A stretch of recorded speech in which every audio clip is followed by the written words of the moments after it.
misal itu kan tadi sudah tentang kasus viral yang kata Anjay ini. Nah, kita akan bahas tentang eh, soal good looking lebih dihargai. Dan ada juga orang yang bilang kalau good looking itu eh, kalau hidup kalian good looking 90% hidup kalian akan terselamatkan. Nah, menurut Kak Insen dulu nih, gimana nih menurut Kakak? Kalau menurut saya sih kata good looking itu artinya enak dipandang ya, orang-orang dengan wajah atau penampilan yang enak dipandang mendapatkan perlakuan khusus di masyarakat. Kalau menurut saya sih ya bisa dikatakan seperti itu. Kenapa? Karena ya banyak sih yang terjadi di media sosial, Instagram, Facebook, Twitter atau apapun. Kebanyakan orang yang berpenampilan baik, berpenampilan bagus atau good looking lah, elok dipandang itu, apabila melakukan kesalahan itu selalu dicarikan pembelaan atas supaya apa yang dilakukan itu bukan dikatakan benar, tapi ada alasan pemaaf kita gitu, pembelaan ya, selalu mendapatkan pembelaan, Selalu dapat simpati lah ya. Sedangkan orang-orang yang not good looking itu mereka kayak dikesampingkan, padahal kesalahannya sama. Salah satu contoh yang bisa kita lihat jelas tuh artis satu dan artis satu, misalnya menggunakan narkoba, yang satu bilang oh kan dia ini, sedangkan yang satu juga menggunakan karena wajahnya nggak enak dipandang mungkin, atau ya apalah, kan malah dibilang nah iya sih sudah kelihatan dari wajah. Itu kan sebenarnya salah satu bentuk kekerasan verbal juga kalau kita bisa berbicara seperti itu. Ya namanya orang sekarang ya selalu menilai dari covernya aja tanpa mengetahui dalamnya bagaimana. Nah, kalau menurut Kak Aziza sendiri nih, gimana menurut Kakak tentang soal good looking ini lebih dihargai? Kalau kita ngelihat sekarang ini ya, emang sih kayak semakin kesini itu kita ngelihat kalau good looking itu yang selalu di nomor satukan. Kenapa? Kayak dia juga kan melakukan kesalahan yang sama.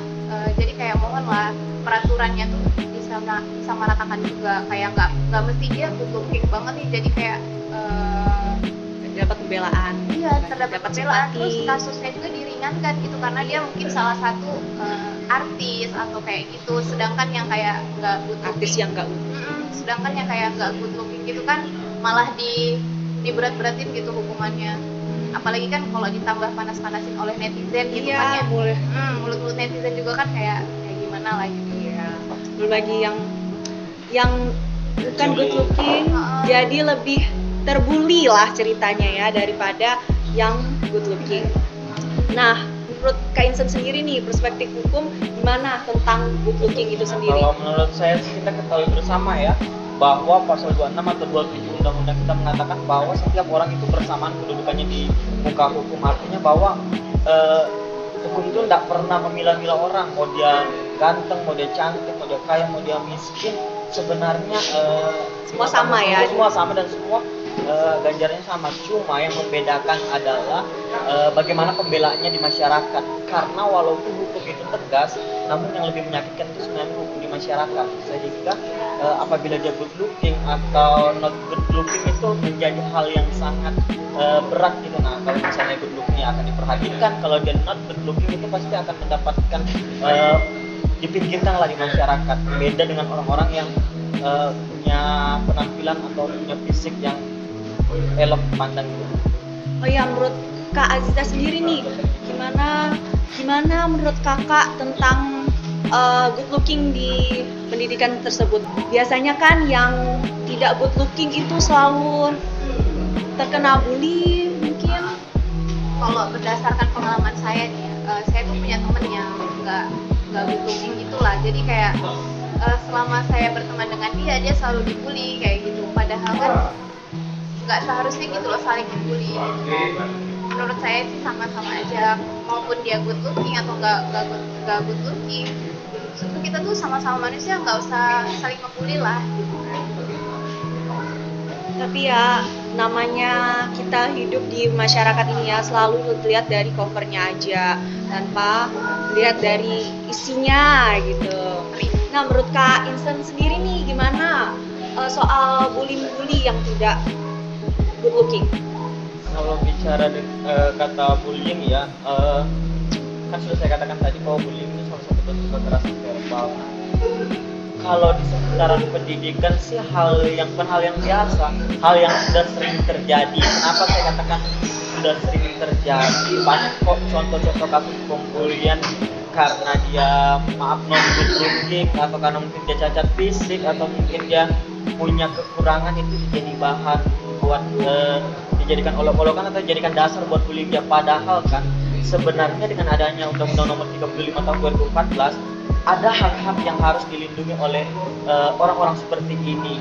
Contohnya itu kan sudah masuk kekerasan fisik dan kekerasan verbal. Kalau berbicara tentang pembulian terus itu tidak semua sih sebenarnya orang yang not good looking itu selalu tidak punya power. Ada kok beberapa orang di sekolah, contoh tempat saya, walaupun dia tidak not good looking, maksudnya dia bukan orang yang good looking, tapi dia bisa menempatkan dirinya di tempat-tempat sehingga dia bisa dianggap ada kok orang-orang yang mungkin good looking tapi malah dia yang dibully. Nah itu sebenarnya tergantung kepada dia menempatkan dirinya, bagaimana dia membawa dirinya. Malahan banyak kok yang maaf ya bisa dikatakan jelek atau apa kayak gitu, malah dia yang suka menghina. Ya kan sekarang kan lagi zaman yang seperti itu. Orang yang not good looking malahan lebih punya power, tapi yang good looking ini kadang terintimidasi atau bahkan dimusuhi karena dianggap sebagai saingan oleh orang-orang yang not good looking. Itu sih tergantung bagaimana aja penempatan dan pembawaannya di sekolah. Nah kalau berbicara sekolah lagi ya kita nggak bisa sih menafik bahwa pembulian ini pasti akan selalu ada, namun kembali ke individu anak-anak tersebut bagaimana dia mengatasi hal ini, karena kan berkaitan dengan kepribadiannya sendiri. Oh ya, menurut kakak sendiri nih, yang terbuli ini bisa nggak melaporkan si pembuli ini? Oh jelas, karena kan diunding dalam undang-undang perlindungan anak, undang-undang peradilan anak, mereka semua ada mekanisme sendiri bagaimana cara pelaporannya. Apalagi kalau misalnya pembuliannya ini sudah berbarengan dengan pelecehan seksual, bisa berbarengan dengan kontak fisik.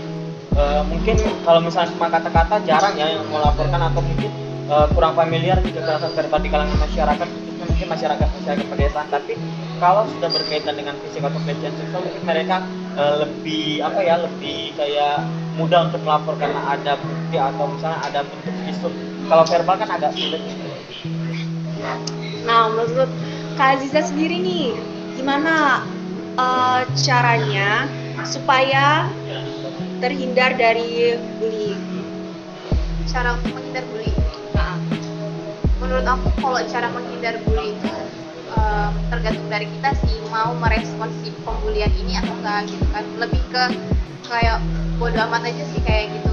Misalnya kita dibully nih, tapi kalau misalnya kita orang yang merespon terhadap si pembuli, itu bakal berlanjut tentang pembuliannya. Kecuali yang kena bully ini itu kayak bodo amatin si pembuli. Mungkin lebih kayak ini dia sih, kurangnya edukasi terhadap pembulian di sekolah-sekolah aja sih.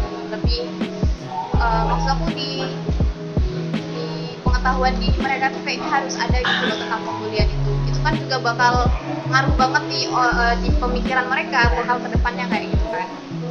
Oke, menurut Kak Insan nih, gimana nih tipsnya supaya kita tuh terhindar dari bullying tersebut? Kalau menurut saya sih bagaimana kita menghindari bullying ini, pertama kita harus meng-up diri kita ya, kita tunjukkan apa sih kelebihan kita daripada orang-orang yang cuma bisa membuli. Walaupun saya juga ya menghujat, walaupun juga saya adalah tipe orang yang sering menghujat orang, cuma ya tidak munafik sih kalau misalnya kita juga sering ngolok orang atau sering membuli orang. Bahkan saya pakarnya, kalau bisa dibilang saya pakarnya dalam menjuliti orang tuh, saya pakarnya. Terus tuh bagaimana sih? Nah, teman-teman saya yang pernah mendapatkan perlakuan seperti itu, mereka meng-up dengan bagaimana mereka menunjukkan karya mereka, bagaimana mereka menunjukkan prestasi mereka di sekolah. Nah, otomatis kan si pembuli akan berpikir, kok dia biasa-biasa aja, kok dia. Nah, itulah caranya bagaimana kita terlindung dari bullying, dengan bagaimana kita menunjukkan bahwa kita tuh bukan orang yang bisa ditindas seenaknya. Menonjolkan prestasi. Ya, menonjolkan prestasi itu. Nah, kakak kan bilang Kak Insan nih sebagai pakar dari pembuli. Nah, kakak tuh pernah mikir nggak sih bagaimana perasaan orang yang kakak bully? Sebenarnya sih enggak, karena menurut saya sih kan enak kalau orang bisa senang. Saya waktu itu mungkin pas zaman sekolah tidak memikirkan dari si korban yang saya bully, karena kadang dia juga tidak sampai nangis juga sih yang saya ngolok-ngolok, sampai mungkin Dendamnya Tapi kan ya. kesehatan mentalnya itu iya, kenapa? iya. Iya, Nah, benar. betul ya. Kalau kita berbicara tentang psikologisnya atau mentalnya, betul juga.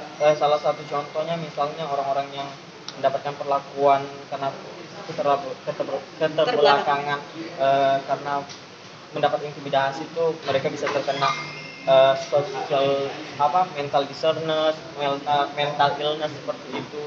Jadi itu hal-hal yang sangat harus dihindari karena akan berdampak pada pikiran, otak ataupun masa depan si korban tersebut.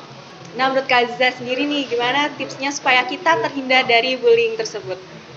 Kalau saya sih tipsnya ya kurang lebih aja sih, karena saya juga pernah dibully. Kalau pernah dibully kita pastilah, saya juga pernah dibully, saya juga pernah membuli orang kayak gitu kan. Kalau saya sih dengan melakukan sama, menonjolkan prestasi saya, walaupun saya tidak di bidang akademik gitu kan, saya di bidang akademik kayak olahraga kayak gitu. Saya menunjukkan nih bahwa saya juga bisa gitu loh. Kenapa harus dibully gitu? Kan saya juga bisa mengharumkan nama provinsi saya, sekolah saya, itu kan otomatis semuanya bangga gitu kan. Nah, dari situ saya bisa menempatkan diri lagi kayak, oh ternyata dia nggak sejelek yang kita pikirkan gitu kan. Lebih menonjolkan aja sih ke mereka bahwa kita tuh nggak sejelek yang mereka pikirkan. Nah, kita sudah dengar nih pendapat dari dua narasumber kita dalam tema hukum dan pendidikan di mata milenial. Saya Adini Asyandrin, mengundurkan diri. Sampai jumpa.